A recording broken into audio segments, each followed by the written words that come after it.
Hello students, हम लोग अभी रिसर्च एस्टिमेट के अकॉर्डिंग जो कि सीए फाउंडेशन का पेपर 2 का सब्जेक्ट है, उसका हम लोग फर्स्ट चैप्टर से स्टार्ट करने वाले हैं, जो कि बहुत ही छोटा सा चैप्टर है। हम लोग मॉड्यूल को ही रेफ़र करेंगे, तो ये काफ़ी अच्छा रहेगा आप सबके लिए। तो ये चैप्टर बहुत ही छोटा सा चैप्टर है, इसमें केवल 18 पेजेस ही हैं। चैप्टर का नाम है कम्युनिकेशन। तो हम लोग इस चैप्टर को स्टार्ट करते हैं। तो बेसिकली फर्स्ट पेज पे इसके गोल्स, ऑब्जेक्टिव्स, इंट्रोडक्शन दिए हुए हैं। इस चैप्टर में सबसे इम्पॉर्टेंट जो हम लोग बेसिकली पढ़ने वाले हैं वो क्या है कि कम्युनिकेशन प्रोसेस क्या है, टाइप्स ऑफ कम्युनिकेशन क्या है, और टाइप्स ऑफ कम्युनिकेशन क्या है, नेटवर्क्स क्या है, बहुत सारे बैरियर्स क्या होते हैं, इफेक्टिव कम्युनिकेशन की स्टाइल्स क्या होती है, और बेसिकली हम इन बैरियर्स को कैसे एड्रेस कर सकते हैं, कैसे इनको एलिमिनेट कर सकते हैं। तो चैप्टर स्टार्ट करते हैं। स्टार्टिंग में कम्युनिकेशन की एक सिंपल सी डेफिनेशन दी हुई है। तो कम्युनिकेशन क्या होता है? बेसिकली एक प्रोसेस होता है जिसमें हम लोग कुछ भी शेयर कर सकते हैं, information, ideas, thoughts, feelings, emotions, और किसके थ्रू शेयर कर सकते हैं? तो स्पीच के थ्रू शेयर कर सकते हैं, सिग्नल्स के थ्रू शेयर कर सकते हैं, राइटिंग से शेयर कर सकते हैं, या फिर अपने बिहेवियर से शेयर कर सकते हैं। बेसिकली इसमें क्या होता है, कोई एक इनकोडर होता है, वो कोई एक मैसेज को अपने दिमाग में जो भी थॉट्स होते हैं उसको एक मैसेज के फॉर्म में इनकोड करता है। फिर वो उसको किसी भी चैनल से, मीडिया से, या बोल के, या फिर लिख के, या फिर हाथ से, इशारों से, सिग्नल से, या फिर अपने बिहेवियर से कन्वे करता है। ये सारे मीडिया और चैनल हो गए। इससे कन्वे करता है रिसीवर को, जो डिकोडर भी होता है, और वो डिकोडर उस मैसेज को समझता है, इंटरप्रेट करता है, समझता है, प्रोसेस करता है, और उसके बाद फिर उसको एप्रोप्रिएट रिस्पॉन्स देता है। जिसमें सेंडर होता है उसको एप्रोप्रिएट रिस्पॉन्स देता है, एक फीडबैक देता है, अगेन किसी भी मीडियम या फिर चैनल के थ्रू। और अब जो है कम्युनिकेशन का प्रोसेस जो है कंप्लीट हो जाता है। तो कम्युनिकेशन के प्रोसेस में बहुत इंपॉर्टेंट है वो रिस्पॉन्स भी, जो कि डिकोडर या फिर जो भी रिसीवर होता है वो देता है। इसके बाद ही कम्युनिकेशन का प्रोसेस जो है वो कंप्लीट होता है। तो ये बहुत ही छोटा सा ही था, तो हमने इसको काफ़ी जल्दी कवर कर लिया। अब हम पढ़ते हैं टाइप्स ऑफ कम्युनिकेशन। ये बहुत ही इंपॉर्टेंट है। तो कम्युनिकेशन, अगर बेसिकली कम्युनिकेशन के बारे में हमें इसलिए पढ़ना ज़रूरी है क्योंकि उसके थ्रू हम अपनी एक अच्छी पर्सनल लाइफ और एक अच्छी प्रोफेशनल लाइफ मेंटेन कर सकते हैं। तो उसके लिए हम लोगों को कम्युनिकेशन के बारे में जानना ज़रूरी है। कम्युनिकेशन की ब्रॉड कैटेगरीज हम दो बेसिस पे इसको डिस्टिंग्विश करते हैं, डिफ्रेंशिएट करते हैं। सबसे पहले कम्युनिकेशन चैनल्स के थ्रू। तो चैनल्स कौन से होते हैं? 3 तरीके के चैनल्स होते हैं, वर्बल, नॉन वर्बल और विजुअल। और दूसरा बेसिस क्या है? पर्पस एंड स्टाइल, कि भाई हम लोग कम्युनिकेशन कर क्यों रहे हैं। तो फॉर्मल कम्युनिकेशन, जो कि हम लोग किसी भी बिजनेस सेटअप में या किसी भी ऑफिशियल रिगार्ड्स में करते हैं, और दूसरा इनफॉर्मल। तो अब इसको डिटेल में पढ़ लेते हैं। तो हम लोग एकदम, अब यहाँ पे हम लोग आराम से आहिस्ता आहिस्ता पढ़ेंगे। Languages are the most common medium used to communicate. Most popular language used globally is Business English. It is a language type used in business contexts such as international trade, commerce, finance, insurance, banking, and many office settings. It brings clarity, has specific vocabulary, and grammatical structures. Business English skills are essential for getting ahead at the workplace. Improving your business English vocabulary and knowledge will help you work more effectively and open new career opportunities for you. It will help in developing interview skills, write emails with clarity, and increase your awareness of business topics and issues. Business English is the language used for correspondence and reporting, जो कि हमारे subject का नाम भी है। General English और business English में difference क्या होता है? तो अप्रोच और ऑब्जेक्टिव्स का डिफरेंस होता है। जो जनरल इंग्लिश का अप्रोच होता है वो basic conversational day to day use words को रेफर करता है। बिजनेस इंग्लिश थोड़ी कॉम्प्लेक्स होती है, टेक्निकल होती है, टू द पॉइंट होती है, और वर्क प्लेसेस और ऑफिस के लिए बनी होती है। पर्पस क्या है? बिजनेस इंग्लिश को क्यों फाउंडेशन कोर्स में लाया गया? अभी जो कम्युनिकेशन चैनल्स जो हमने पढ़े, वर्बल, नॉन वर्बल, विजुअल, थोड़े टाइम में हम उसको डीप में ओरली अभी पढ़ रहे हैं। उससे पहले हम लोग एक बेसिक इंट्रो बिजनेस इंग्लिश और जनरल इंग्लिश के बारे में पढ़ रहे हैं। तो क्यों बिजनेस इंग्लिश को फाउंडेशन कोर्स में लाया गया? इसलिए लाया गया क्योंकि जो कोर पेपर्स होते हैं जो कि सीए करिकुलम में आते हैं, उनमें जो लैंग्वेज यूज़ की गई है वो बिजनेस इंग्लिश ही है। तो अगर आपको उन पेपर्स को समझना है, उनमें बेटर स्कोर करना है, तो आपको वो इंग्लिश समझना पहले काफ़ी इंपॉर्टेंट है, क्योंकि वो आपके पेपर की लैंग्वेज होने वाली है। Being proficient in the language will help in improved understanding of the core subjects and better presentation of answers in exams to maximize the score. Going further, it would help in communicating with colleagues and business entities within and outside your organization. अपने colleagues के साथ communicate करने में, आपके business organisation, एक business organisation के अंदर भी काफ़ी सारे डिपार्टमेंट्स, काफ़ी सारी एंटिटीज़ होती हैं, और बाहर, उसके बाहर भी, मतलब जिनके साथ वो रेगुलरली ट्रांजैक्ट करती है, इंटरेक्ट करती है, वो भी बहुत सारी एंटिटीज़ होती हैं। तो इन सब के सामने अगर आपको खुद को प्रेजेंटेबल बनाना है, तो आपको जनरल इंग्लिश नहीं, आपको व्हाट्सएप टाइप इंग्लिश नहीं, बट आपको बिजनेस इंग्लिश, एक ज़्यादा फॉर्मल ऑफिशियल इंग्लिश सीखनी होगी. To put it in simpler terms, business English facilitates better understanding of formal workplace communication. अब जो हमने पढ़ा था कि कम्युनिकेशन के कितने टाइप्स होते हैं, तो हमने पढ़े थे कम्युनिकेशन चैनल्स के बेसिस पे कि हम लोग कम्युनिकेशन किस चैनल के थ्रू कर रहे हैं, उस बेसिस पे 3 टाइप्स होते हैं, वर्बल, नॉन वर्बल और विजुअल. तो अब हम उनको डिटेल में पढ़ लेते हैं. तो वर्बल कम्युनिकेशन, ऐसे सुनने से लग रहा है कि जो आपने वर्बल, जो आपने बोला, लेकिन इसमें केवल बोला हुआ नहीं आता, क्योंकि आप यहाँ पे नोटिस कीजिए वर्बल लिखा गया है, नॉन वर्बल लिखा गया है, विजुअल लिखा गया है. यहाँ पे कहीं भी रिटन नहीं लिखा गया. तो क्या नॉन वर्बल रिटन है? नहीं, नॉन वर्बल रिटन नहीं है. नॉन वर्बल वो इशारों वाली लैंग्वेज है, ठीक है. विजुअल क्या रिटन है? ऑफ कोर्स विजुअल रिटन नहीं है. विजुअल ग्राफ्स और इन सब के थ्रू जो इंटरप्रेट की जाती है, जो कन्वे की जाती है, वो सब है.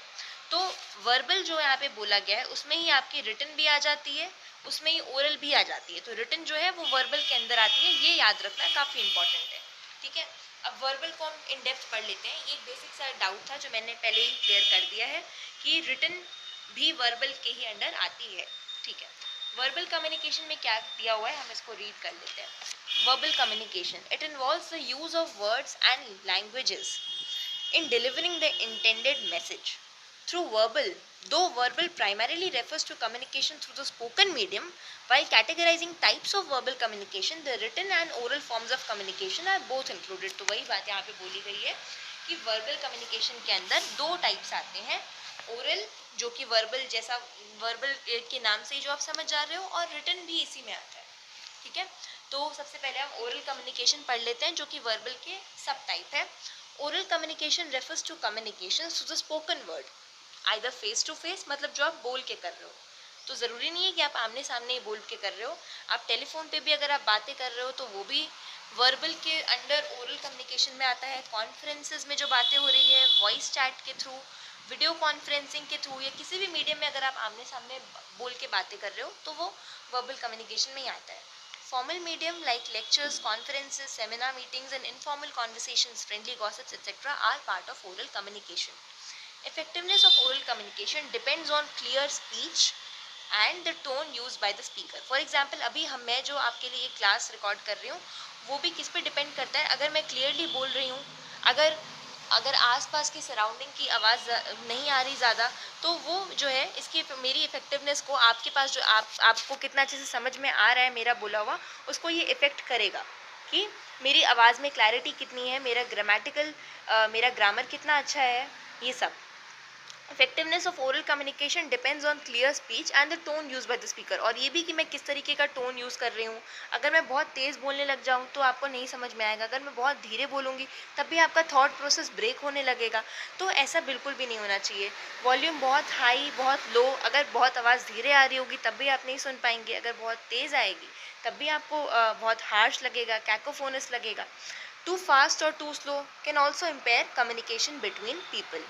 Even non-verbal communication such as body language and visual cues affect the quality of interaction among individuals or group. यहाँ पे जैसे हम ग्रुप में कम्युनिकेशन कर रहे हैं तो कम्युनिकेशन इंडिविजुअल भी हो सकता है, जस्ट बिटवीन 2 पीपल, और ग्रुप कम्युनिकेशन भी हो सकता है.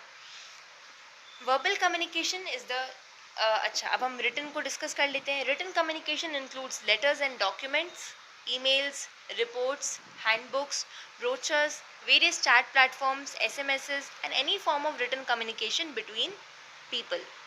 The written form of communication is essential and indispensable for formal business interactions.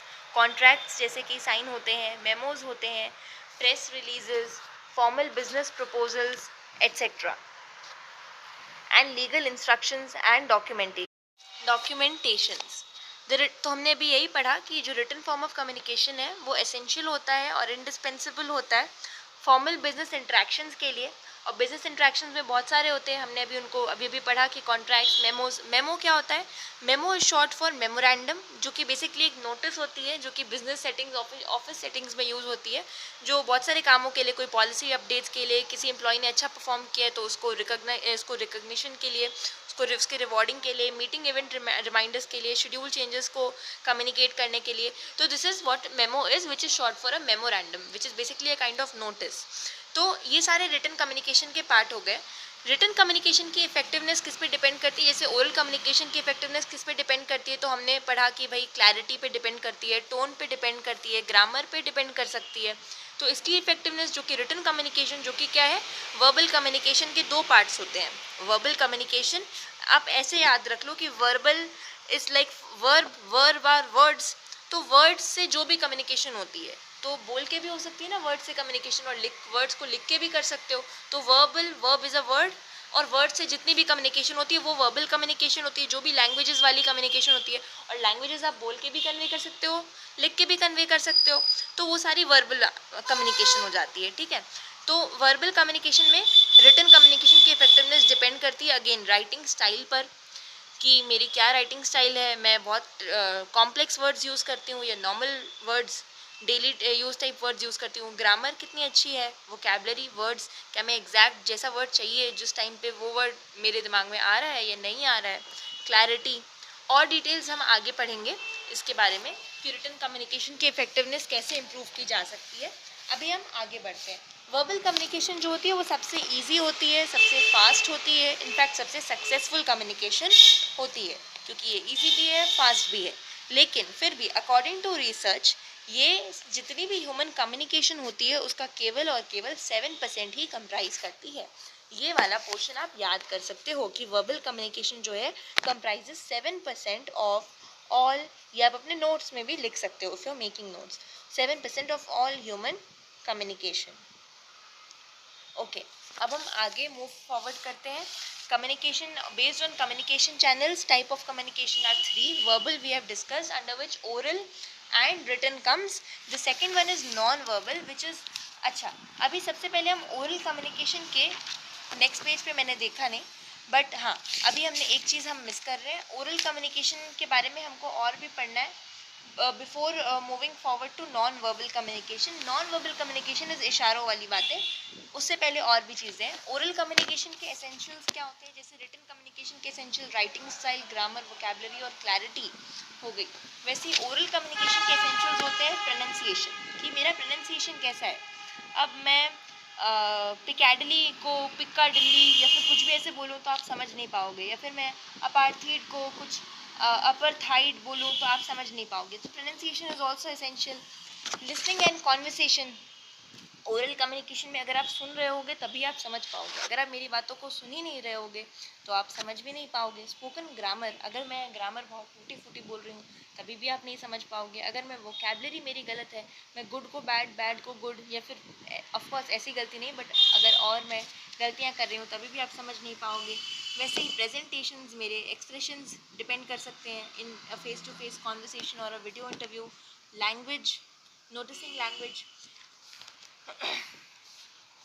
Before moving forward, इससे पहले यहाँ पे एक कोट भी दिया हुआ है जो कि बोलता है कि grammar without pronunciation is like food without taste. तो ग्रामर भी बहुत मायने रखता है, जैसे कि हमने पहले ही डिस्कस किया. अच्छा, एक हमने एसेंशियल यहाँ पे पढ़ा, ग्रामर से भी पहले नोटिसिंग लैंग्वेज, तो वो उसका क्या मतलब हुआ. तो अगर आप कभी भी, अगर आपको एक अच्छे कन्वर्सेशनिस्ट बनना है, अगर आपको फेस टू फेस लोगों से अच्छे से बात, फ्लुएंटली बात कर पाना है, तो ऑब्वियसली उसके लिए आपको नोटिस भी करना होगा.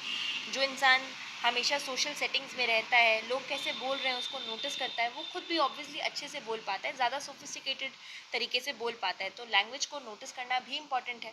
उसी से आप अपनी ग्रामर, वोकैबलरी, बोलने के सेंस को इम्प्रूव कर सकते हो. तो ये भी एक एसेंशियल हो गया ओरल कम्युनिकेशन का, along with pronunciation, listening, along with grammar, along with vocabulary, along with your presentation, right. और ग्रामर अभी हमने पढ़ा क्योंकि एड्रियन अंडरहिल ने एक कोट दिया है that grammar without pronunciation is like food without taste. अगर आप एक प्रोनाउंसिएशन के साथ नहीं बोल पा रहे हो प्रॉपर, तो वो बहुत ही ब्लैंड सा हो गया, जैसे कोई फूड में जैसे टेस्ट ही नहीं है, फीका सा हो गया. प्रोनाउंसिएशन क्या होता है, प्रोनाउंसिएशन यहाँ पे एक्सप्लेन किया गया है कि एक फिजिकल एक्टिविटी होती है, ये कॉग्निटिव एक्टिविटी नहीं होती है. कॉग्निटिव एक्टिविटी मतलब जिसमें सोचना समझना पड़ता है, प्रोनाउंसिएशन के लिए आपको सोचना समझना नहीं पड़ता है. ये एक फिजिकल एक्टिविटी है, जैसे आप बोल रहे हो, जैसे आप सुनते हो, देखते आए हो, वो आपके प्रोनाउंसिएशन को टोन करता है. ये मसल बटन्स होते हैं. अब ये थोड़ा सा साइंटिफिक हो गया कि pronunciation, there are muscle buttons in the mouth, lungs, breath, lips, tongue, jaw and voice. and the resulting acoustic impact happens, which is pronunciation. This is not like grammar or vocabulary, which are mental activities. यहाँ पे बोला गया है कि जो grammar होता है और वोकेबलरी होती है वो मेंटल एक्टिविटीज़ होती है, बट प्रोनाउंसिएशन जो है वो एक फिजिकल एक्टिविटी है. ये आपके लंग्स, आपके जॉ, आपके माउथ और इन सब के कोऑर्डिनेशन के थ्रू रिजल्ट होती है. Paying attention to the accent is important while listening. Accent पे ध्यान देना भी काफ़ी इंपॉर्टेंट है जब आप सुन रहे हो. जो पॉपुलर और वाइडली रिकग्नाइज्ड एक्सेंट्स है, जो आप अक्सर सुनते भी होंगे गूगल पे, आप अक्सर अगर आप कभी प्रोनाउंसिएशन चेक करते हो गूगल पे तो आप उनको इन एक्सेंट्स में सुन सकते हो. ब्रिटिश में, अमेरिकन में, इंडियन इंग्लिश में, और यहाँ पे एक और बताया गया है ऑस्ट्रेलियन इंग्लिश. ठीक है, तो ऑस्ट्रेलियन, ये भी एक एक्सेंट हो गया. ये पॉपुलर और वाइडली रिकग्नाइज एक्सेंट्स है. सेम लैंग्वेज के अलग अलग एक्सेंट्स हो सकते हैं, जैसे ये सारे अलग अलग इंग्लिश के एक्सेंट्स हैं. British English, American English, Indian English और ऑस्ट्रेलियन इंग्लिश भी होती है. Different accents of the same language are acceptable as long as they are intelligible and communicative. Accents basically एक रीजन कि जिस तरीके से वहाँ पे लोग बोलते हैं उसको रेफर किया जा सकता है. तो जब तक एक्सेंट समझ में आ रहे हैं बोलने पर, तब तक अलग अलग एक्सेंट्स को एक्सेप्ट किया जाता है. Exposure to different accents is important. अगर आपको एक ग्लोबल बिजनेस इन्वायरमेंट पे रहना है, अलग अलग कंट्रीज़ के लोगों से बातें करनी है, उनके साथ कम्युनिकेट करना है, तो आपको अलग अलग एक्सेंट्स का एक्सपोजर होना चाहिए. तभी आप उनको पहचान पाओगे, उनकी बातों को आराम से समझ पाओगे बिना कोई भी कम्युनिकेशन बैरियर के. ठीक है, एक सेल्फ रिपेयर मैकेनिज्म भी होता है. सेल्फ रिपेयर मैकेनिज्म क्या होता है कि हम बार बार अलग अलग एक्सेंट्स, अगर हमारा एक्सेंट सही नहीं है या फिर हम जो बोल रहे हैं वो क्लियर नहीं है, तो हम बार बार बोलते हैं, बार बार सुनते हैं, है ना. तो रिपेयर वर्क होता रहता है और हमारा जो है, हमारा लैंग्वेज का जो यूज़ है वो बेटर होने लगता है. यहाँ पे वही दिया हुआ है, more the usage better is the repair work done intuitively and is present in every human being. जैसे सपोज मुझे कोई वर्ड बोलना नहीं आ रहा है, सपोज कैटास्ट्रोफी. ठीक है, तो पहले मैं उसको कैटेस्ट्रोफी या फिर कैटेस्ट्रोफी मैं बार बार बोल के देख रही हूँ. तो ये क्या है, हम सेल्फ प्रिपेयर कर रहे हैं ना. हर बार जब मैं बोल रही हूँ तो मैं उसको एक बेटर टोन, एक बेटर एक्सेंट में बोल रही हूँ. कैटास्ट्रोफी. अभी तो मैंने तीनों बार सेम ही बोला, बट जैसे अगर जब कोई वर्ड हमें नहीं आता तो हम उसको ऐसे ही बार बार बोल के उसको सही करते हैं, है ना. तो सेल्फ प्रिपेयर मैकेनिज्म वही बोला गया है. More the usage, better is the repair work done intuitively and is present in every human being. All that is required is to use the language and listen to the intuition. अक्सर हमको क्या करना होता है, हमको केवल उस language को बार बार यूज़ करना होता है, और इंट्यूशन मतलब वो बोलने वाला क्या किस भाव से बोल रहा है, या इंट्यूशन उसका मतलब क्या इंटेंशन है, उसको अगर हम समझ लेते हैं तो हमको समझ में आ जाता है कि वो क्या बोल रहा है. Listen intently to speak well. यहाँ पे एक यहाँ पे पॉइंट वाइज इन्होंने सबको एक्सप्लेन किया हुआ है. सबसे पहले इन्होंने जो था, ये इतनी देर तक इन्होंने मॉड्यूल में आपके प्रोनाउंसिएशन को ही केवल एक्सप्लेन किया था, है ना. अब देखो, जैसे यहाँ पे इन्होंने सबसे पहले प्रोनाउंसिएशन को एक्सप्लेन किया. प्रोनाउंसिएशन के अंदर एक्सेंट भी आ गया. एड्रियन अंडरहिल ने बोला कि भाई प्रोनाउंसिएशन के बिना तो जो है फूड विदाउट टेस्ट है. अब हम पढ़ेंगे जो सेकंड एसेंशियल है ओरल कम्युनिकेशन का, वो क्या है, लिसनिंग एंड कॉन्वर्सेशन. तो इसमें क्या बोल रहा है कि भैया आपको अच्छे से हमेशा ध्यान लगा के सुनना होगा अगर आप अच्छे से बोलना चाहते हो. तो एक अच्छा स्पीकर वही होता है जो ध्यान से सुनता भी है, क्योंकि ऑब्वियस ही बात है तभी वो काम की चीज़ बोलेगा. अगर उसने सुना ही नहीं तो फिर वो कुछ भी बोलेगा, है ना, नॉनसेंस बोलेगा. As listening happens, the mind subconsciously registers the accent, voice modulation, stress, grammar, and vocabulary. So, listening is an important segment of learning to speak, just as a child would do. It is essential to listen to the best models of the language to improve it naturally. The more you listen, the better your conversation will get. अगर आपको कोई भी language सीखनी है, let's say French, let's say German, let's say English, let's say Hindi, whatsoever, तो आप उस language को सुनोगे, है ना. जैसे हम लोग जो बचपन में जो बच्चे जो भी वर्ड्स बोलना सीखते हैं वो कैसे सीखते हैं, क्योंकि वो पहले सुनते हैं उन वर्ड्स को, है ना. बार बार मम्मी लोग बोलते हैं मम्मी बोलो मम्मी बोलो मम्मी बोलो पापा बोलो, तभी ना वो सुन सुन के बोलना सीख जाते हैं. तो वैसे ही है कि आपको सुनना पड़ेगा, आपको उस तरीके के सेटअप में रहना पड़ेगा. अगर आपको कोई भी लैंग्वेज सीखनी है तो जो जो बेस्ट मॉडल है उनके, जो उसको सबसे अप्रोप्रिएटली बोलते हैं, आप उनसे सुनो ताकि आप अच्छे से सीख पाओगे. थर्ड क्या है, स्पोकन ग्रामर, जो कि एक एसेंशियल है. सबसे पहला है प्रोनाउंसिएशन. दूसरा है कि आप सुनोगे तो आपका सब सही हो जाएगा, प्रोनाउंसिएशन, ग्रामर, वोकैबुलरी. तीसरा क्या है, ग्रामर. ग्रामर का क्या रोल होता है, तो भाई ग्रामर कंप्लीट होनी चाहिए, ऐसे होनी चाहिए कि सामने वाले को समझ में आ जाए. कंपेलिंग भी होनी चाहिए, टू द पॉइंट होनी चाहिए कि जो है सामने वाला मतलब सुनने को मजबूर हो जाए. रिस्पॉन्ड भी करे, केवल सुन के रह न जाए और अप्रोप्रिएटली रिस्पॉन्ड करे, तभी ना आपकी बात उसको सही से समझ में आई। फॉर एग्जाम्पल यहाँ पे दो एग्जाम्पल दिए हुए हैं। पहला वाला, दोनों कॉन्वर्सेशन है दो लोगों के बीच में। तो पहले वाले एग्जाम्पल में ए और बी की कॉन्वर्सेशन हम सुनते हैं। ए बोलता है my little brother loves pasta. B पूछता है why do you say that. फिर ये बोलता है his friends like pasta so he also loves it. बोलता है कि भाई उसके दोस्तों को पसंद है इसलिए उसे भी पसंद है। तो बी बोलता है maybe he likes it too because it's bland. फिर बोलता है कि हो सकता है उसे वो इसलिए भी पसंद है क्योंकि वो थोड़ा थोड़ा फीका फीका सा, उसका एक अलग सा टेस्ट होता है ना। ये हो गया पहला एग्जाम्पल, ठीक है। ये जो है ये एक इंग्लिश की टेक्स्ट बुक से है, कि आपको पूरा पूरा समझ में आ गया, क्योंकि इसका मुझे भी समझ में आ गया, मैं ट्रांसलेट कर पाई क्योंकि इसका ग्रामेटिकल सेंस सही था। अब दूसरा दूसरा एग्जाम्पल सुन लेते हैं, जिसमें ए और बी के बीच में अगेन एक कॉन्वर्सेशन है। ए बोलता है didn't know you came late, पता नहीं था तुम लेट आए। बी बोलता है पार्डन सॉरी मैंने सुना नहीं। फिर ए बोलता है didn't know you came late, didn't know you came late, पता नहीं चला कि तुम लेट आए। फिर बी बोलता है don't have to but I missed a good lecture. अब इसका मतलब आप नहीं समझ, डोंट हैव टू ज़रूरी नहीं था लेट आना, लेकिन मैंने एक अच्छा लेक्चर मिस कर दिया। अब इसका कुछ सेंस नहीं बना ना, क्योंकि एक इनफॉर्मल डायलॉग है। शायद वो दोनों ए और बी समझ पाएंगे कि वो क्या बोलना चाह रहे थे, बट हम नहीं, क्योंकि इसका ग्रामेटिकल सेंस सही नहीं बन रहा है, ठीक है। तो अनप्लान्ड कॉन्वर्सेशंस होते हैं, वो अक्सर गलत तरीके से जज कर लिए जाते हैं। लेकिन जो स्पोकन इंग्लिश होती है वो तो स्पॉन्टेनियस ही होती है। जब हम बोलते हैं तब तो हम वैसे भी कुछ प्लान करके अक्सर नहीं बोलते, है ना। अनप्लान्ड ही होता है, रियल टाइम में हम बातें करते हैं। उसके पास हम ऐसा भी नहीं है कि हम एक लेटर लिख के बार बार एडिट कर लें। हमारे पास स्पोकन इंग्लिश में कोई अपॉर्चुनिटी होती ही नहीं कि हम उसको एडिट कर सकें। तो इसीलिए जो टेल्स और क्वेश्चन टैग्स होते हैं, और ये काफ़ी इंपॉर्टेंट होते हैं, इनके रेंज ऑफ फंक्शंस होते हैं। For example clarifying a comment, it's a picture, isn't that, ये एक पिक्चर है ना। तो ये सब जो होते हैं, क्योंकि स्पोकन इंग्लिश में हमारे पास एडिट करने का टाइम नहीं होता, इसलिए क्वेश्चन टैग्स काफ़ी इंपॉर्टेंट होते हैं, ठीक है। एक्सप्रेसिंग अ पर्सनल एटीट्यूड और judgment of an item idea, it's a wise move though, ठीक है। तो इस तरीके से हम एक्सक्लेम करें, है ना।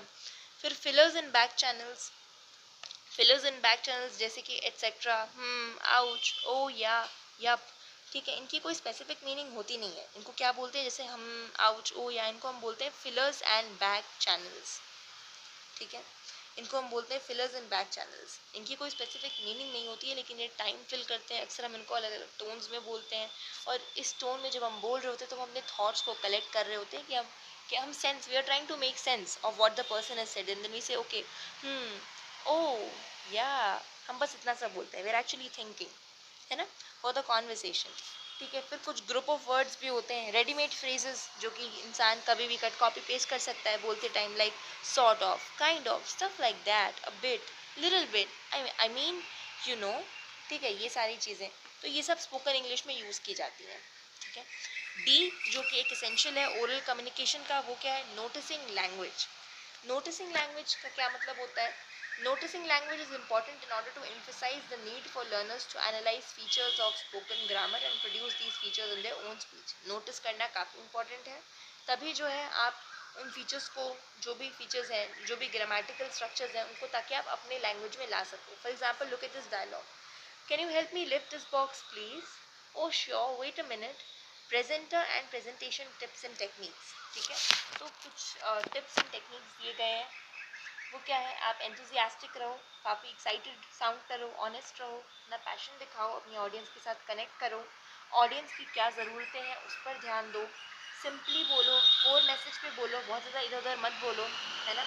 आपको अपने ऑडियंस के लिए उसको ईजी बनाना होगा, उसको ज़्यादा डिफ़िकल्ट नहीं, उसको सिंपल रखो, ताकि वो लोग उसको समझ सकें, आराम से रिस्पॉन्ड करें, है ना।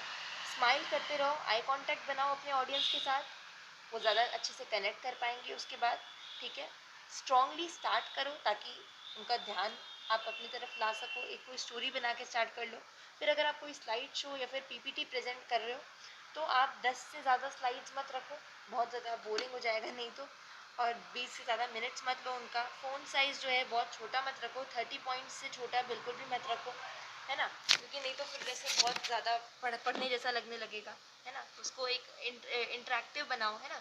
बहुत ज़्यादा स्लाइड्स नहीं रखने से, बहुत ज़्यादा टाइम नहीं लेने से, बहुत छोटा छोटा नहीं लिखने से अपने पीपीटी में, इस तरीके से आप जो है ज़्यादा पैशनेट और एंथुजियास्टिक एक प्रेजेंटेशन क्रिएट कर सकते हो, ठीक है।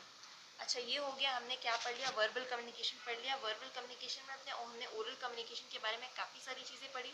हमने काफ़ी सारी चीज़ें क्या पढ़ी कि उसका एसेंशियल्स क्या था। एसेंशियल क्या क्या था, बेसिकली था प्रोनाउंसिएशन, जिसको एड्रियन अंडरहिल ने टेस्ट, फूड के टेस्ट से कंपेयर कर लिया कि भाई ग्रामर बिना प्रोनाउंसिएशन के is like food without taste. ठीक है, फिर हमने लिसनिंग एंड कॉन्वर्सेशन पे फोकस किया कि आपको सुनना चाहिए। ठीक है, फिर स्पोकन ग्रामर पे हमने ग्रामर पे फोकस किया। फिर हमने वोकेबलरी पे भी फोकस किया। वोकेबलरी के बारे में हमने ज़्यादा नहीं डिस्कस किया, क्योंकि वोकेबलरी आपको पता है क्या होती है, वर्ड्स, राइट, आपका लेक्सिकन, है ना, कि आपको कितने ज़्यादा तरीके से, जितने, क्योंकि ऑब्वियसली बात है, आपको जितने ज़्यादा वर्ड्स पता होंगे आप उतने बेटर तरीके से खुद को एक्सप्रेस कर पाओगे। फिर ताकि आप लैंग्वेज को नोटिस करो, ग्रामर को, फ्रेजेस को, इन सबको नोटिस करो, सुनो, ताकि आप उनको अपने फ्रेजेस में ला सको। हर चीज़ हम लोग किताब से नहीं पढ़ सकते, हमको कुछ चीज़ों को दूसरों से भी सीखना होता है, उनको सुन के, समझ के, है ना। फिर है presentation, face to face interview, आप उसको अच्छे से प्रेजेंट करो। तो उसके लिए हमने सीखा कि आप कैसे अच्छे से प्रेजेंट कर सकते हो। आप, हमने पढ़ा कि आपको एंथुसियास्टिक रहना चाहिए, ऑडियंस के साथ आई कनेक्ट बना के रखना चाहिए, स्माइल करते रहना चाहिए। अगर कोई पीपीटी प्रेजेंटेशन है तो आपको बहुत छोटा छोटा नहीं लिखना चाहिए, बहुत ज़्यादा स्लाइड्स नहीं डालनी चाहिए, कितनी तो 10 से ज़्यादा नहीं डालो और 20 से ज़्यादा मिनट नहीं लो। तो ये सारे प्रेजेंटेशन के टिप्स हो गए। ठीक है, अच्छा, अब हम पढ़ लेते हैं। अब हम पढ़ लेते हैं क्या, नॉन वर्बल कम्युनिकेशन, जिसको मैं तब से इशारों वाली कम्युनिकेशन बोल रही हूँ। तो अब इसको हम इन डेप्थ में पढ़ लेते हैं। Non verbal communication is the process of communication, is the process of communicating by sending and receiving wordless messages। पहली बात, इसमें कोई भी वर्ड्स नहीं होने चाहिए। These messages can aid verbal communication। बहुत बार हम लोग बोलते बोलते भी एक्सप्रेशंस देते हैं, वो ज़्यादा अच्छे से क्लियर करते हैं हमारे सेंस को। Convey thoughts and feelings contrary to the spoken words। ठीक है, सॉरी, ये सब ये कॉमा लगा के है। These messages can aid verbal communication, या तो वो वर्बल कम्युनिकेशन को एड कर सकते हैं, कभी कभी वो ऐसे ही हमारे थॉट्स कन्वे कर सकते हैं। इफ वी आर सैड और हमारे मुंह एक अलग तरीके से बन रहे हैं तो वो ऐसे ही पता चल जाते हैं, है ना, बोलने की ज़रूरत ही नहीं पड़ती। और कभी कभी and feelings contrary to the spoken words, कभी कभी हम क्या बोल रहे हैं और हमारे फेशियल एक्सप्रेशंस क्या है वो कॉन्ट्ररी होते हैं, तो हमारी कॉन्ट्ररी फीलिंग्स को भी रिवील कर देते हैं। और express ideas and emotions on their own, या हमारे आइडियाज़ और इमोशंस को खुद से एक्सप्रेस कर देते हैं, है ना। कभी कभी हम लोग एक ऐसे इंक्विजिटिव सा फेस बनाते हैं, और फिर अगर कभी कोई कोई कार्टून्स में कुछ सोच रहा होता है कोई आइडिया, तो फिर उनके ऐसे सर के ऊपर क्लाउड्स दिखाने लगते हैं जिसमें कुछ आइडियाज़ बन रहे होते हैं, ऐसा कुछ। ठीक है, तो ये सब क्या है, facial expression form a part of non verbal communication because no words are involve here. Okay, some of the functions of non verbal communication in humans are to complement and illustrate, to reinforce and emphasize, to replace and substitute, to control and regulate, and to contradict the denoted message। तो basically non verbal communication क्या होती है, वो हमारे verbal communication को add भी करती है, ओरल कम्युनिकेशन को एड भी करती है। ठीक है, कभी कभी उसको कॉन्ट्रडिक्ट भी कर देती है, कभी कभी उसी को एम्फसाइज करती है, या फिर कभी कभी सिंपली वही कम्युनिकेट करती है और हम बोल कुछ नहीं रहे होते। अब इसमें क्या क्या आता है, तो बेसिकली इसके हमारे 4 टाइप्स, सॉरी इसमें हमारे 5 टाइप्स हैं नॉन वर्बल कम्युनिकेशन में, जो कि क्या क्या है वो हम लोग अभी डिस्कस कर लेते हैं। इसमें 5 टाइप्स हैं, जिसमें सबसे पहला फिजिकल नॉन वर्बल कम, यहाँ पे हमारी आवाज़ थोड़ी सी ब्रेक हुई होगी, अभी हम उसको रिपीट कर देते हैं। तो नॉन वर्बल कम्युनिकेशन का सबसे पहला टाइप है physical non verbal communication. Basic इसमें क्या होता है, an individual's body language, that is facial expression, stances, gestures, touches and other physical signals constitute this type of communication। ठीक है, हमारे जेस्चर, हमारे एक्सप्रेशन, हम टच करके अगर कुछ कन्वे करते हैं, हमारे स्टैंसेस, हम कैसे आगे बढ़ रहे हैं, पीछे हो रहे हैं, है ना, फिजिकल सिग्नल्स, ये सारे हमारे नॉन वर्बल कम्युनिकेशन में आ जाते, फिजिकल नॉन वर्बल कम्युनिकेशन में आ जाते हैं। नॉन वर्बल में तो ये पांचों ही आने वाले हैं, लेकिन फिजिकल जो हमारे फेस से कन्वे हो रहे हैं, जो हमारे हाथ से कन्वे हो रहे हैं, हमारे आगे पीछे होने से कन्वे हो रहे हैं। जैसे अब इसमें एग्जाम्पल दिया हुआ है, अगर हम आगे फॉरवर्ड आ रहे हैं तो ये फ्रेंडलीनेस को सिग्निफाई करता है, एक्सेप्टेंस, इंटरेस्ट, इन सबको सिग्निफाई करता है। अगर हम अपने आर्म्स को से क्रॉस करके बैठे हैं तो ये थोड़ा सा रूड लग सकता है, ये एक एंटागोनिस्टिक या डिफेंसिव पोस्चर लग सकता है। ठीक है, तो ये हमारा एक टाइप हो गया। ठीक, रिसर्च के according physical non verbal communication जो होता है वो 55% ऑफ ऑल कम्युनिकेशन होता है। आप देख लो, बोलने से ज़्यादा जो वर्बल कम्युनिकेशन था, हमने पढ़ा ना, जो वर्बल कम्युनिकेशन था जिसमें रिटन भी था, जिसमें ओरल भी था, ओरल में आप जितना भी बोल रहे थे, जितना भी लिख रहे थे, वो सब केवल 7% था। केवल फिजिकल नॉन वर्बल कम्युनिकेशन, केवल इशारों में 55% बातें हो जाती है। तो ये डेटा, ये किसी रिसर्च का डेटा है जो आपके मॉड्यूल में दिया गया है, ये आपको याद रख लेना है थोड़ा बहुत वेगली एटलीस्ट।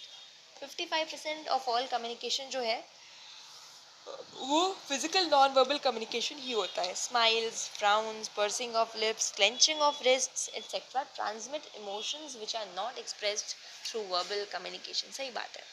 दूसरा क्या है? Paralanguage, the way you say something more than the actual words used reveal the intent of the message. मतलब आप कितने अच्छे तो बहुत लग रहे हो तुम आज, अब देखो ये सरकास्टिक थोड़ा थोड़ा लग रहा है ना, आज कैसे दिख गए तुम, अरे तुम तो ईद के चांद हो गए हो, मतलब ऐसा कुछ भी जब आप टोन के साथ यूज़ करते हो तो ये ज़रूरी नहीं है केवल सरकास्टिक ही हो, बट यूजुअली ऐसा ही होता है। तो उससे पता चल जाता है कि वो इंसान तारीफ़ नहीं कर रहा है लेकिन उसके वो कुछ और ही कन्वे करना चाह रहा है। तो इसको पैरा लैंग्वेज बोलते हैं। आपकी टोन है ना, कितनी बार एक्चुअल वर्ड से ज़्यादा वो टोन रिवील कर देती है कि मैसेज का इंटेंट क्या है। Voice quality, intonation, pitch, stress, tone and style of speaking communicates approval, interest or the lack of it.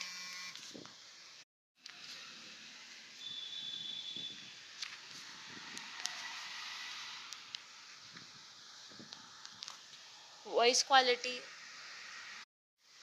Research estimate के अकॉर्डिंग जो पैरा लैंग्वेज होती है, मतलब जिस टोन से हम लोग बोल रहे हैं, जिससे अक्सर हमने भी पढ़ा कि ये तो आप अप्रूव कर रहे हो किसी को, उसमें इंटरेस्ट शो कर रहे हो, या फिर इंटरेस्ट नहीं है ये शो कर रहे हो, ये जो है वो 38% ऑफ ऑल कम्युनिकेशन के लिए अकाउंट करता है। तो जो हमने भी इससे पहले पढ़ लिया कि जो फिजिकल नॉन वर्बल कम्युनिकेशन होती है, यानी कि जो एक्सप्रेशन, जेस्चर्स, स्टैंसेस इससे इसके थ्रू कन्वे होती है, वो 55% के लिए काउंट करती है। ये पैरा लैंग्वेज 38% के लिए काउंट करती है। वर्बल कम्युनिकेशन केवल और केवल 7% के लिए काउंट करती है, जिसमें वर्बल कम्युनिकेशन जिसमें आपका रिटन कम्युनिकेशन और सारा ओरल कम्युनिकेशन आ जाता है।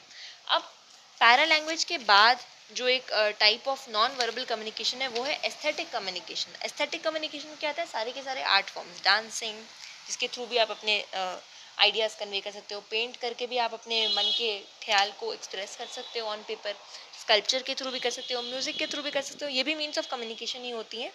ये बहुत ही अलग तरीके से आइडियाज़ और थॉट्स आर्टिस्ट के कन्वे करती है, ठीक है।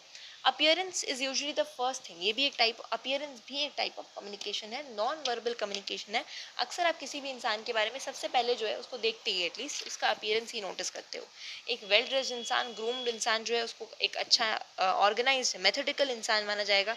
एक स्लॉपी, मतलब ऐसे टेढ़ा मेढ़ा खड़ा हुआ सा या फिर शैबी इंसान जिसने अच्छे कपड़े नहीं पहने हुए, वो एक अच्छा इंप्रेशन नहीं बना पाता है। तो इसीलिए अच्छी तरीके से अप्रोप्रिएटली ड्रेस करना भी हर फॉर्मल इंटरेक्शन में एम्फेसाइज किया जाता है। इसीलिए ऑफिसेज में जो ड्रेस कोड होता है वो फॉर्मल होता है, पहले से डेजिग्नेटेड होता है। उसमें क्या होते हैं? फॉर्मल होते हैं, ट्राउजर्स होते हैं जिसमें क्या प्लेन या फिर वाइट या फिर लाइट कलर शर्ट्स और लेदर शूज़ होते हैं, है ना। ब्राइट कलर्स या फिर जीन्स, है ना, टी शर्ट्स, इन सबको अवॉइड किया जाता है। खासकर जो टी शर्ट्स जिन पर स्लोगन्स लिखा होता है, और अलग अलग तरीके के इनफॉर्मल वेयर अलाउ नहीं किए जाते हैं। वुमेन के लिए 2 पीस ट्राउजर्स होते हैं, फिर साड़ीज़ होते हैं, अगर एथनिक वेयर है तो ये सब परमिसिबल होता है। ये तो अपीयरेंस भी एक तरीके का कम्युनिकेशन, नॉन वर्बल कम्युनिकेशन का पार्ट होता है, क्योंकि अपीयरेंस भी एक इंसान के बारे में काफ़ी चीज़ें कन्वे करता है, बहुत चीज़ें बोल देता है ना। उसके बिना बोले ही हमें बहुत सी चीज़ें अंदाज लगने लगती है, हम एटलीस्ट जज तो कर लेते हैं, भले ही सच या झूठ, ठीक है। अच्छा, यहाँ पे एक वर्ड यूज़ किया गया था स्लॉपी। इसका मतलब क्या होता है? तो स्लॉपी बहुत ही कैजुअल या फिर लूज फिटेड क्लॉथ्स को बोला जा सकता है। शैबी बेसिकली गंदे क्लॉथ्स या कोई भी चीज़ जो बहुत पुरानी सी ख़राब सी है उसको बोलते हैं, ठीक है। अच्छा, एक और type of non verbal communication होता है जिसमें हम वर्ड्स नहीं यूज़ कर रहे, जो कि क्या है? सिम्बल्स, जैसे रिलीजियस सिम्बल्स होते हैं, सेक्टेरियन सिम्बल्स होते हैं, है ना, या फिर अलग अलग, लेट्स से इंडिया में अलग अलग पार्टीज़ के भी सिम्बल्स होते हैं, तो इन सिम्बल से भी हमें इंफॉर्मेशन कन्वे हो जाती है। अच्छा, अभी हमने आप एक वर्ड पढ़ा, सिंबल सच एज रिलीजियस और सेक्टेरियन सिंबल। तो सेक्टेरियन क्या होता है? बेसिकली सेक्टेरियन सिंबल मतलब किसी भी सेक्शन से रिलेटेड सिंबल। सेक्शन रिलीजियस हो सकते हैं या फिर पॉलिटिकल हो सकते हैं, तभी हमने एग्जाम्पल में भी दोनों बात किया। कोई रिलीजियस सिंबल हो सकते हैं, है ना, कोई पर्टिकुलर रिलीजन का कोई झंडा, या फिर सेक्टेरियन मतलब कोई एक पॉलिटिकल पार्टी का भी हो सकता है, ठीक है। तो ये यहाँ पे हमारा जो है जो सेकंड टाइप ऑफ कम्युनिकेशन हुआ on the basis of communication channel, यहाँ पे खत्म हो जाते हैं। नॉन वर्बल कम्युनिकेशन के इतने ही टाइप्स थे। सबसे पहले हमने पढ़ा वर्बल कम्युनिकेशन, जो कि वर्ड से कंसर्न्ड है, लैंग्वेज से कंसर्न्ड है, जिसमें दो टाइप्स होते हैं, ओरल जो हम बोल के करते हैं और रिटन जो हम लिख के करते हैं, ठीक है। नॉन वर्बल कम्युनिकेशन के बेसिकली कितने टाइप्स होते हैं, तो 5 टाइप्स होते हैं। सबसे पहला और सबसे कॉमन, सबसे ज़्यादा जो यूज़ किया जाता है, जो कि क्या है, फिजिकल नॉन वर्बल कम्युनिकेशन, जिसमें एक्सप्रेशंस, जेस्चर्स, स्टैंसेस, टच, ये सारा जो भी फिजिकली हमारे फेशियल से हम फेस को मूव करके जो कर सकते हैं, या फिर हाथ से टच करके जो कर सकते हैं, ये सारे हमारे फिजिकल नॉन वर्बल कम्युनिकेशन में आते हैं। हम इस पर बोल नहीं रहे होते हैं, है ना। दूसरा जो है था वो काफ़ी इंपॉर्टेंट था, वो था para language. Para language is concern with the tone of the speaker, speaker किस टोन में बोल रहा है, कहाँ स्ट्रेस डाल रहा है, उसका इंटोनेशन, पिच कहाँ पे हाई लो हो रही है, वो सारी चीज़ें। तीसरा था एस्थेटिक कम्युनिकेशन, यानी कि अलग अलग आर्ट फॉर्म्स, एस्थेटिक जो कि काफ़ी ब्यूटीफुल होता है, aesthetic is related with beauty, तो डांसिंग, पेंटिंग, स्कल्पचर एक्सेट्रा, ठीक है। चौथा तो किसी भी पर्टिकुलर इंसान का अपीयरेंस है ना, अपीयरेंस हमारा फर्स्ट अपीयरेंस जो है एक इम्प्रेशन क्रिएट करता है। पांचवा और लास्ट था symbols, sectarian symbols, religious symbols, political symbols, ये भी काफ़ी चीज़ें एक तरीके से एटलीस्ट आइडेंटिटी तो कन्वे कर ही देते हैं अगर किसी ने भी कोई सिंबल लगाया है तो, ठीक है। यहाँ पे हमारा नॉन वर्बल कम्युनिकेशन खत्म हो गया, यहाँ पे वर्ड्स से कुछ भी नहीं किया जा रहा है। तीसरा जो है वो विजुअल कम्युनिकेशन है, यहाँ पे कुछ दिखाया जा रहा है, तो देखते तो आप लेटर्स में भी हो तभी तो आप कुछ पढ़ पाते हो, लेकिन यहाँ पे आपको रिटन वर्ड्स नहीं दिखाए जा रहे हैं, यहाँ पे आपको डायग्राम्स या फिर ग्राफ्स, पाई चार्ट्स, इन सब के थ्रू कुछ कन्वे किया जा रहा है। तो इसको भी पढ़ लेते हैं कि मॉड्यूल में क्या दिया हुआ है। Visual communication through visual aids such as signs, typography. For example map क्या होता है, मैप एक तरीके का विजुअल कम्युनिकेशन होता है ना।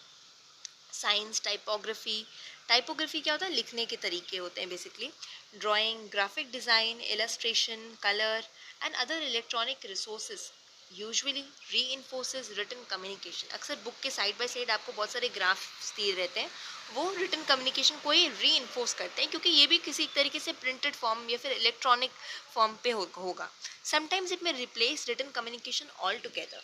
Visual communication is a powerful medium. It is the reason that the print and audio visual media makes effective use of visuals to convey their message. The Hindu के न्यूज़पेपर में अक्सर आपको बहुत सारे चार्ट्स और ये सब मिलते हैं अगर आप पढ़ते हो, या फिर किसी भी न्यूज़पेपर में आपको काफ़ी सारे ग्राफ्स और इस तरीके की side by side written print के सिवा ये सब चीज़ें भी दी जाती है। ये काफ़ी पावरफुल मीडियम होती है, जो कंटेंट है उसको और इंटरेस्टिंग बनाती है, उसको री करने में हेल्प करती है, ठीक है। और टीवीज़ में, टीवी चैनल्स में भी वो सब भी इनका यूज़ करते हैं। Visuals like graphs, pie charts and other diagrammatic presentations convey clearly and concisely, बहुत ही ब्रीफ मैनर में थोड़े से स्पेस लेके ये आपको काफ़ी चीज़ें बता देते हैं। A great deal of information, they are an essential part of official presentations these days. आप देखते होंगे बोर्ड रूम्स में भी अक्सर प्रेजेंटेशंस के ये पार्ट होते हैं, अगर आपने मूवीज़ में एटलीस्ट देखा होगा तो, कि वो चार्ट्स बता रहे हैं कि कैसे हमारे सेल्स ऊपर जा रहे हैं या फिर नीचे जा रहे हैं या फिर क्या हालत है, एट्सेट्रा एट्सेट्रा, ठीक है। अब यहाँ पे आपके मॉड्यूल में तो एक दिया हुआ है, composition of 38th parliament of Canada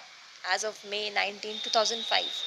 तो ऊपर टाइटल दिया हुआ है, फिर नीचे एक पाई चार्ट में लेबल्स दिए हुए हैं, ठीक है। उसके नीचे क्वांटिटी लिखी हुई भी है और उसको एक पाई चार्ट के थ्रू रिप्रेजेंट भी किया गया है, ठीक है। अब नीचे कुछ क्वेश्चंस पूछे गए आपसे, व्हाट डू यू नोटिस, तो बेसिकली आप क्या नोटिस कर रहे हो कि कॉम्पोजिशन बताया गया है, कंजर्वेटिव्स आए थे, ठीक है, 38 पार्लियामेंट में, लिबरल्स आए थे, ब्लॉक क्वेबेकॉइस, मुझे नहीं पता इसका एग्जैक्ट प्रोनाउंसिएशन क्या होता है, ये आए थे, एनडीपी पार्टी से आए थे, वेकेंट भी थी कुछ सीट्स, ये भी देखा गया। और ठीक है, अच्छा आपने ये सब, मैंने ये सारी बातें बोली, मुझे कैसे पता चला, tell us what you notice that supports your claim, तो यहाँ पे मैंने ग्राफ में देखा, है ना। What you wonder, what are you curious about that comes from what you notice in the graphs, तो मैं क्यूरियस हुई कि भाई लिबरल्स इतने ज़्यादा क्यों, और ये बाकी कॉन्जर्वेटिव रिलेटिवली कम कैसे हैं, या फिर ये क्या है, what's going on in this graph, इस ग्राफ में क्या बताया जा रहा है, बेसिकली कि लिबरल ज़्यादा थे, कंजर्वेटिव कम थे, या कितने लोग कैसे कैसे आए थे, राइट, ए कैची हेडलाइन। तो क्या लिख सकते हो, कंजर्वेटिव कंजर्व लेस सीट्स, या फिर conservative compose less seats, liberal compose more, whatsoever. Of course you have to be more careful while writing headlines. The questions are intended to build on one another, so try to answer them in order. Start with I notice, then I wonder, ठीक है, कि भाई you what do you notice, I notice this, what do you wonder, I wonder, I wonder why are the liberals in such large proposition, right? And end with a catchy headline, and then you can find a headline. This particular presentation given in your module is from the New York Times, okay, which what is it? It is a print media. Now on the basis of purpose and style, ठीक है, यहाँ पे हमने काफ़ी सारी चीज़ें पढ़ ली. हमने क्या पढ़ लिया कि on the basis of communication channel, जो कम्युनिकेशन है वो 3 तरीके के होते हैं, जो कि क्या होते हैं? वर्बल, जिसमें क्या आता है? ओरल भी आता है जो आप बोल के करते हो, रिटन भी आता है. उसके बाद नॉन वर्बल में नॉन वर्बल फिजिकल. उसके बाद क्या आता है? नॉन वर्बल फिजिकल के बाद आता है पैरालैंग्वेज. उसके बाद पैरालैंग्वेज के बाद क्या आता है? Aesthetic communication. एस्थेटिक कम्युनिकेशन के बाद आता है अपीयरेंसेस, और उसके बाद आता है सिम्बल्स.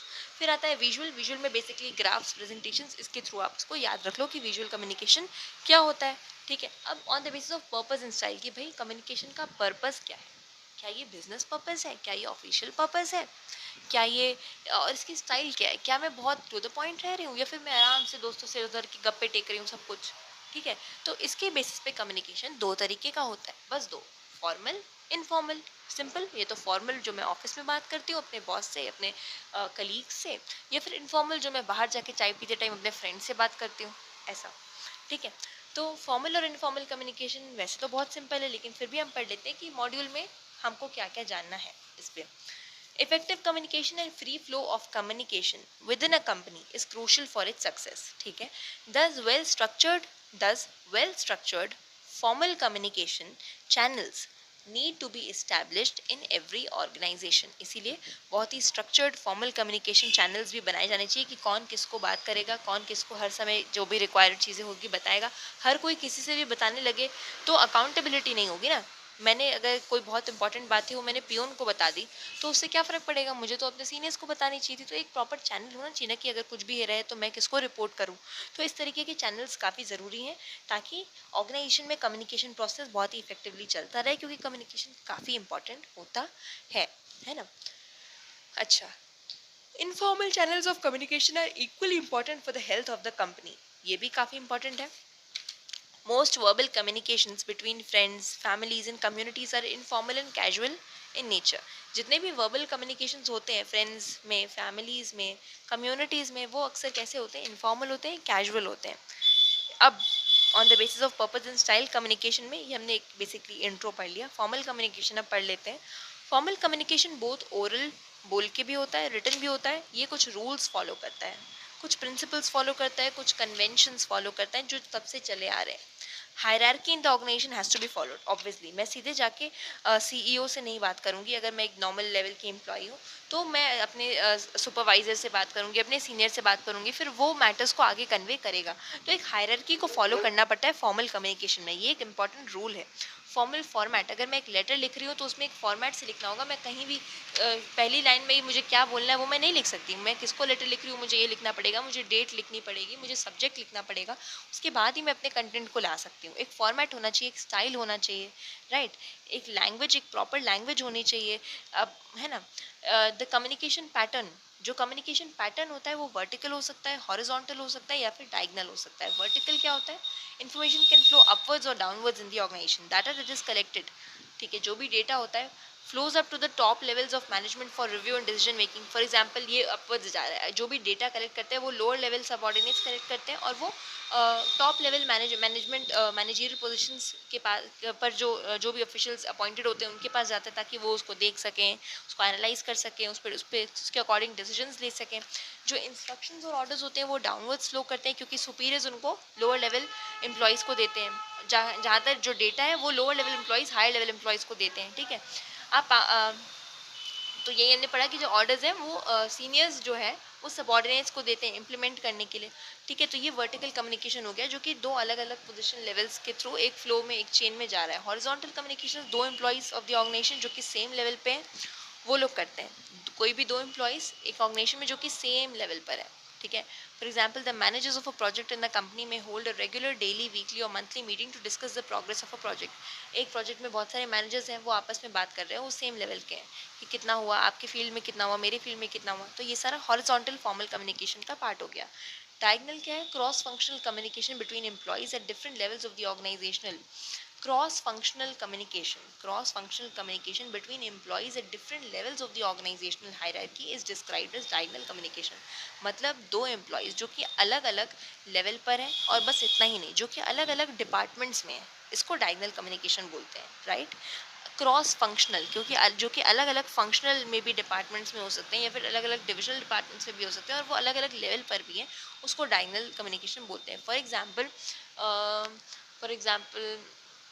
एग्जांपल प्रोडक्शन ऑफिसर या फिर परचेज ऑफिसर से प्रोडक्शन फोरमैन अगर बात करता है परचेज ऑफिसर से या फिर लेट्स से, हाँ, सेल्समैन जो है वो अगर परचेज ऑफिसर से बात करता है तो एक तरीके का डायगनल कम्युनिकेशन हो गया, क्योंकि इनका लेवल ऑफ कम्युनिकेशन भी अलग हो गया और साथ ही साथ इनके डिपार्टमेंट्स भी अलग हो गए, एक परचेज डिपार्टमेंट में तो एक सेल्स एंड मार्केटिंग डिपार्टमेंट में, तो ये डायगनल कम्युनिकेशन हो गया, ठीक है। Basically diagonal communication is increasingly common in larger organizations. It reduces the chances of distortion or misinterpretation by encouraging direct communication between the relevant parties. इसका basic objective क्या है कि जो मैसेज है वो ज़्यादा बदल ना जाए, बहुत लेट नहीं हो जाए, मिस इंटरप्रेट ना हो, क्योंकि हम लोग डायरेक्टली अगर बात कर लेंगे दो एम्प्लॉयज़ जो कि अलग अलग लेवल के और अलग अलग डिपार्टमेंट्स के हैं, तो भाई वो मैसेज बदलेगा नहीं, एटलीस्ट टाइम कम लगेगा। For example, a junior engineer reports directly to the general manager regarding the progress on a project. तो यहाँ पे levels of authority को follow नहीं किया गया है, डायरेक्टली एक junior engineer ने general manager से बात कर ली है, ठीक है। दूसरा क्या है, इनफॉर्मल कम्युनिकेशन, जो कि कैजुअल होता है ना, जो कि फ्रेंडली होता है, अनऑफिशियल होता है, स्पॉन्टेनियस होता है। दो लोग बातें कर रहे हैं, वो कोई भी रूल नहीं फॉलो कर रहे बातें करने से पहले, कोई भी पर्टिकुलर प्रोसेस नहीं है कि मैं यहाँ पे जाके पहले आपसे परमिशन लूँगी तभी मैं जाके जो अंदर मैनेजर बैठा है उससे मैं मिल पाऊँगी, ऐसा कुछ भी नहीं कर रहे हम। कोई सिस्टम नहीं है, कोई फॉर्मेलिटीज़ नहीं कर रहे, कोई चेन ऑफ कमांड नहीं फॉलो कर रहे कि पहले इससे जाके बात करो, पहले मम्मी से बात करो फिर ही पापा से बात कर सकते हो, ऐसा तो नहीं हो सकता। आप डायरेक्टली पापा से भी जाके बात कर सकते हो ना। तो इनफॉर्मल कम्युनिकेशन जो है वो फैमिलीज़ में होता है, फ्रेंड्स के बीच में होता है, नेबर्स कह सकते हैं, किसी भी कम्युनिटी के मेंबर्स कह सकते हैं, कोई भी सोशल रिलेशन जो कि कॉमन इंटरेस्ट पे बेस्ड है, वो सारे जो है वो इनफॉर्मल कम्युनिकेशन भी कर सकते हैं। इन्फॉर्मेशन जो है वो किसी भी सोर्स के थ्रू फ्लो कर सकती है और किसी भी डायरेक्शन में फ्लो कर सकती है, कोई भी एक पर्टिकुलर डायरेक्शन नहीं फॉलो किया जा सकता है। या फिर मतलब जैसे अगर कोई भी ऑर्डर है तो वो अक्सर टॉप से लोअर नहीं जाएगा, लोअर से टॉप तो जाएगा नहीं, तो ये एक पर्टिकुलर डायरेक्शन हो गई। लेकिन इनफॉर्मल कम्युनिकेशन में ऐसा कुछ नहीं होता है, ठीक है। मॉड्यूल में एक वर्ड यूज़ किया गया है यहाँ पे, कॉमन इंटरेस्ट के साथ डिस्पोजिशन। तो डिस्पोजिशन का मतलब क्या होता है, किसी भी इंसान की माइंड की क्वालिटीज़ या फिर उसके कैरेक्टर की क्वालिटीज़, उसका टेम्परामेंट, उसका नेचर, ये एक अच्छा वर्ड है, आप लोग जान सकते हो। डिस्पोजिशन का एक और मीनिंग होता है अरेंजमेंट, एक रूम में अलग अलग चीज़ें कैसे अरेंज की गई है, रूम्स का अरेंजमेंट, ठीक है, एक्सेट्रा। फाइन। अब एम्प्लॉयज़ इसके नीचे नीचे वाले पैराग्राफ में आ जाते हैं। Employees in an organization interact with each other outside the formal domain, ठीक है। Such communication is called grapevine gossip in the office. अक्सर एम्प्लॉयज़ जो होते हैं ऑर्गेनाइजेशन में, वो केवल जो उनकी काम की बातें हैं सिर्फ नहीं करते हैं केवल, अक्सर वो लोग अपने फॉर्मल डोमेन के बाहर भी बात करते हैं, क्योंकि उनकी भी सोशल नीड्स होती है, राइट। ऐसे कम्युनिकेशन को हम क्या बोलते हैं, ग्रेप वाइन बोलते हैं। ग्रेप वाइन क्यों बोलते हैं, अच्छा, बेसिकली ग्रेप वाइन का दूसरा नाम गॉसिप भी होता है, ठीक है, और ऑफिस में गॉसिप भी होती रहती है। हालांकि इसके काफ़ी डीमेरिट्स भी हैं, बट आप इसको प्रिवेंट नहीं कर सकते पूरी तरीके से, ठीक है। तो ग्रेप वाइन क्यों बोलते हैं, ग्रेप वाइन मतलब जो जैसे अंगूर होता है, उसकी जो शाखाएं होती है ना, उसकी जो ब्रांचेस होती है वो हर डायरेक्शन में जाती रहती है, वो कोई पर्टिकुलर पैटर्न नहीं फॉलो करती। वैसे ही ग्रेप वाइन कम्युनिकेशन भी हर डायरेक्शन में, कोई भी किससे बात कर रहा है वो लेवल्स ऑफ अथॉरिटी को एकदम डिसरिगार्ड कर देती है, इसीलिए इसको ग्रेप वाइन कम्युनिकेशन बोलते हैं। जो ऑफिस में इनफॉर्मल कम्युनिकेशन होती है, जो गॉसिप होती है, उसको, ठीक है। अलग अलग डिपार्टमेंट्स के एम्प्लॉयज़ बात कर रहे हैं, अलग अलग लेवल्स के लोग बात कर रहे हैं, ठीक है, बातें कर रहे हैं, मिल रहे हैं, डिस्कस कर रहे हैं, कैजुअली और इनफॉर्मली बातें कर रहे हैं, तो ये सारी ग्रेप वाइन कम्युनिकेशन हो गई। ये जो है लोगों की सोशल नीड्स को सेटिस्फाई करती है, जैसे मैंने पहले ही बोला, और अच्छी रिलेशनशिप्स बिल्ड करवाती है। काफ़ी टाइम ये फॉर्मली ऑफिशियल मैटर्स के लिए भी काम दे देती है, क्योंकि ये ज़्यादा फास्ट होती है, कुछ नीड्स एड्रेस करती है ना। एम्प्लॉयज़ के ग्रीवेंस जो है या फिर अगर कोई भी फीडबैक लेना होता है तो इससे वो काफ़ी इफेक्टिव मैनर में हो जाता है, क्योंकि इस तरीके से लोग अपने बॉसेस से डरते नहीं है ना, मतलब एटलीस्ट उनसे सच सच बोल देते हैं, ठीक है। इसके बाद हमने जो है टाइप्स ऑफ कम्युनिकेशन या कम्युनिकेशन की कैटेगरीज तो डिस्कस कर ली, फॉर्मल इनफॉर्मल दोनों हमने डिस्कस कर लिया। फॉर्मल में 3 तरीके के थे, वर्टिकल, हॉरिजॉन्टल और डायगोनल। इनफॉर्मल में कोई तरीका नहीं, इनफॉर्मल बहुत सिंपल, वही कि इसमें कोई रूल्स नहीं है, कोई लेवल्स ऑफ कोई चेन ऑफ कमांड नहीं है ना, कैजुअल है, फ्रेंडली है, अनऑफिशियल है ना, ऐसा। जो सेम तरीके के लोग जो होते हैं, जो सेम दिमाग के होते हैं, जो भी है, कोई भी कम्युनिटी के लोग हैं, जो वो लोग जो बातें कर रहे हैं वो इनफॉर्मल, और फॉर्मल क्या है, जो भी कोई काम के लिए हो रही है ना, एक सेट पर्पज़ है कि भैया हमको ये गोल अचीव करना है, तो फॉर्मल कम्युनिकेशन गोल ओरिएंटेड होती है। इनफॉर्मल कम्युनिकेशन गोल ओरिएंटेड नहीं, वो हमारे पर्सनल नीड्स को मीट करती हैं। ओके फ्रेंड्स, इस वीडियो में हम लोग इतना ही पढ़ेंगे। हमने इस वीडियो में हमने कम्युनिकेशन की डेफिनेशन पढ़ ली। हमने इस वीडियो में टाइप्स ऑफ कम्युनिकेशन कैटेगरीज में हमने जितने भी टाइप्स थे सारे के सारे डिस्कस कर लिए। इसमें हम लोग इतना ही पढ़ेंगे। नेक्स्ट वीडियो में हम लोग बाकी का चैप्टर कवर करेंगे। मीनवाइल आप रिवाइज कर लीजिए और साथ ही साथ हमारे चैनल को सब्सक्राइब भी कर दीजिए, ताकि आपके पास जितने भी अपडेट्स और नए वीडियोस आएँ आप उन सबको देख सकें और जल्दी जल्दी अपने सीए फाउंडेशन की तैयारियां खूब स्पीड से, खूब अच्छे से करते रहें। Best of luck. और क्योंकि हमारे चैनल का फर्स्ट वीडियो है, आपके पास कोई भी अगर कमेंट्स हो, कुछ भी एडिट्स हो, कुछ भी कुछ अलग तरीके से, अगर आप ये वीडियोस इतने बड़े नहीं चाहते, अगर आप लाइन बाय लाइन नहीं चाहते और उसको केवल एक शॉर्ट समरी फॉर्म में चाहते हैं, तो आप वो भी बता सकते हैं। एज़ यू वांट, हम वीडियोस को चेंज कर सकते हैं, बट मैं लाइन बाय लाइन ज़्यादा मतलब मेरे हिसाब से बेटर रहेगा, ताकि आप इन डेप्थ सब कुछ पढ़ सको। और ये केवल ऑडियोज़ होने वाले हैं मोस्टली, तो आप कहीं भी वाइल ट्रैवलिंग, वाइल कम्यूटिंग भी इनको सुन सकते हो, प्लेबैक स्पीड को चेंज करते हुए। आपको पसंद आए तो आप लाइक कर दीजिए, and if you want to help others you can share. Thank you, bye bye.